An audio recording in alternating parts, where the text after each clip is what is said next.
At random, Eduardo Laguna feeds his chicken in a rather egalitarian fashion. The technician, who makes more from selling his crops than he ever did working in the oil industry, says that this is more than what his country, Venezuela, has done for him. Supuestamente digo que soy rico. I'm supposed to be wealthy, but I live less than 20 meters away from an oil well in poverty. Across from the wealth, but in poverty. There is oil activity all around Zulia State, where Eduardo grew up. It was here that Venezuela's oil industry started close to 100 years ago, allowing the backward, malaria-infested country to develop. The town of Mene Grande is so incredibly wealthy in oil that you can literally see it on the ground, and yet its population is incredibly poor. According to oil experts, this is the clearest example of a country that suffers from the oil curse.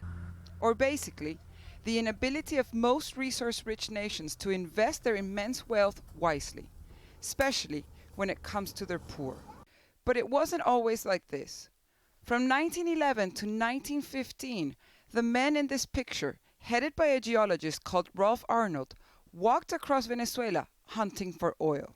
For another geologist, Andy Duarte, who republished these men's accounts in Spanish, their journey transformed Venezuela. Arnold says that when he came to Venezuela in 1912, he found a total of 3 vehicles here.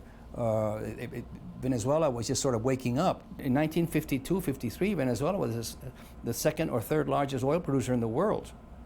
And that was due to all the inheritance that came, all the legacy that came out of all the researches that they made.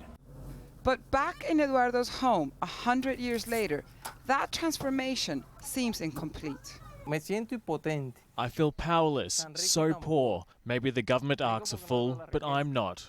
Venezuela relies on oil for 95% of all of its income. It has been the oil-producing country hit the hardest by the recent drop in oil prices. It was mismanagement, primarily, that turned a country blessed by unimaginable resource wealth into a country with very poor people. Virginia Lopez, Al Jazeera, Bacha-quero.